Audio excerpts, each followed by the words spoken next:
Hi guys. This lesson will let you understand the structuring of a speech and utilizing proper speech conventions.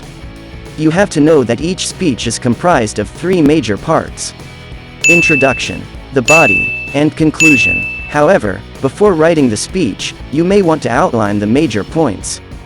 An outline provides a framework that arranges the major points and supporting materials. Rearrange the major ideas in the speech until you believe the layout will have the greatest impact on your listeners.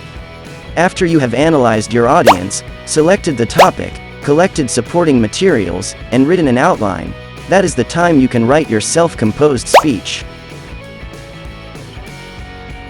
The question is how? Well, you have to understand first the three major parts of a speech.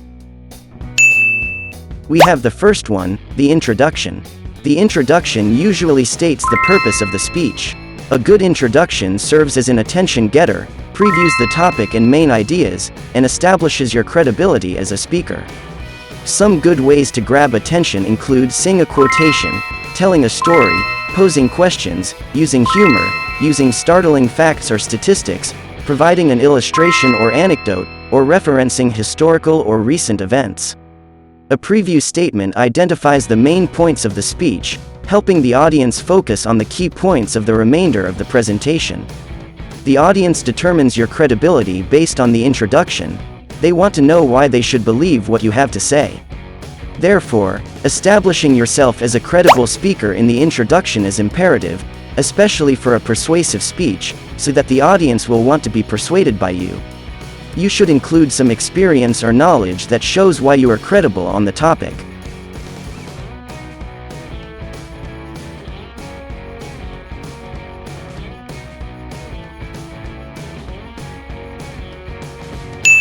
Now let's see how the structure of an introduction is created.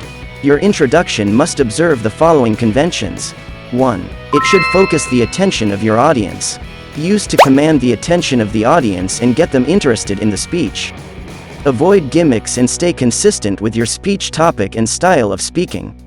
You may include humor, startling ideas, drama, suspenseful story, quotations, etc. 2. It orients your audience to the topic. Give your audience a sense of why the subject matter of your speech is relevant or important, set the stage and prepare them for the main ideas of the speech to come. 3. It should present the thesis. State a single, clear, identifiable thesis in a way that is as concrete, specific, and precise as possible. Lastly, 4. It should preview the content of the speech. Give the audience a preview of the ideas to come in their organization. This makes your speech much easier to follow and aids in audience knowledge retention.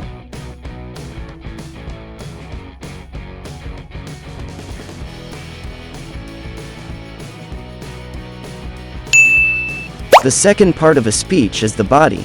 The body is the largest part of the speech, where you provide the audience with the major supporting materials. The main points of the speech are contained in this section. Main points should flow from the speech's goal and thesis statement. It is advisable to limit your content to include between 2 and 5 main points, with a maximum of 7 main points. Speeches with 3 main points are common. If you have too many main points, your audience will forget them. Focusing on a few points and providing effective supporting points for each makes your speech more memorable. Supporting points are the supporting materials you have collected to justify your main points. These help to substantiate your thesis. Now let's see how the structure of the body is created. The body of your speech must observe the following conventions. 1. It must be organized around a limited number of main ideas. Audiences have to remember all of your ideas and their connections. Most speakers should work to limit themselves to 3 to 5 main ideas which are organized in a clear pattern that is highlighted for the audience. 2. It must have transitioning and signposting. Like in papers, they help the speech hang together, defining the connections and relationships between the major elements of the speech. Overt and deliberate transitions are even more critical for speeches than essays because audience cannot go back to catch a link they may have missed the first time. You have to take note that transitions link points together by expressing relationships between ideas, and on the other hand, signposts mark the direction of the speech, linking structural segments, orienting the audience, and reminding them of where they are in the speech, what has come and what is next.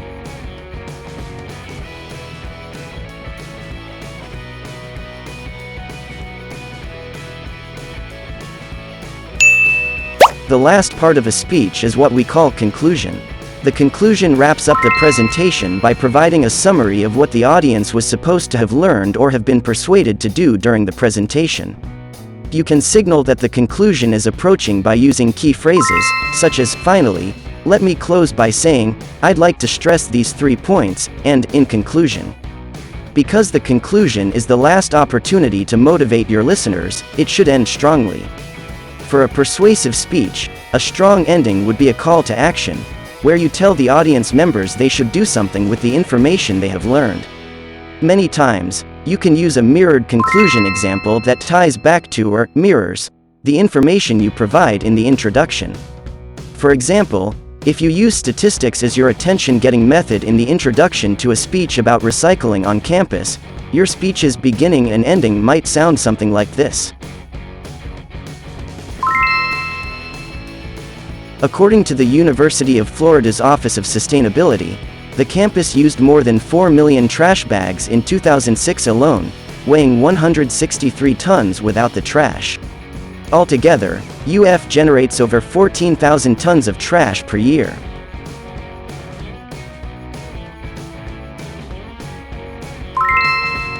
Each time you are about to throw a bottle, can, or newspaper in the trash, decide to recycle it instead and help reduce the 14,000 tons of waste we create each year at UF.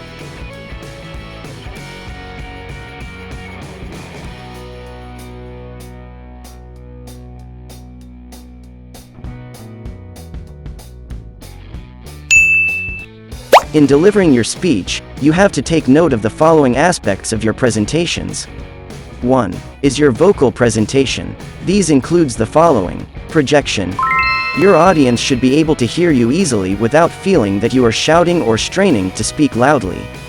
Projection is a physical skill that can be enhanced by proper breathing and use of the body or voice. Next is rate. Your speech should be conversational, not rushed nor artificially slow. Most speakers tend to increase their rate of speaking due to nervousness. Concentrate on inserting needed pauses. Give yourself cues in your notes to remind yourself to breathe, slow down, pause, etc. to help prevent this increase. Then vocal variety. The pitch, volume, and tone of your voice should vary during the speech. Use these variations to emphasize important ideas and communicate your enthusiasm to your audience. 2. We have the physical aspects of presentation. These includes the following. Body and movement control. Avoid distracting actions such as playing with your hair, a pen, jewelry, etc. O. Stand comfortably balanced. Do not sway, twist, lean. O. Do not lock hands and arms. Allow for natural gesturing. O. Practice with notes to allow ease of use. Your notes should not attract your audience's attention. Avoid brightly colored note cards. Avoid sheets of paper. They rattle. Avoid writing on the back of your notes. Then your eye contact. A speech is an interaction between audience and speaker. Looking down or away breaks that interaction and is often read as a sign of insecurity and uncertainty. Lack of strong eye contact makes the speaker seem unprepared or unprofessional and can distract your audience. They may shift their attention to see where you are looking. And lastly, professional appearance. Audiences have already made evaluations of a speaker's credibility before the first word is uttered. Be sure your appearance reflects a sense of care and is appropriate for your audience, venue, and occasion. Avoid hats. Avoid having anything in your mouth. Make sure your face is visible, and that there is nothing distracting for your audience on your clothing or accessories.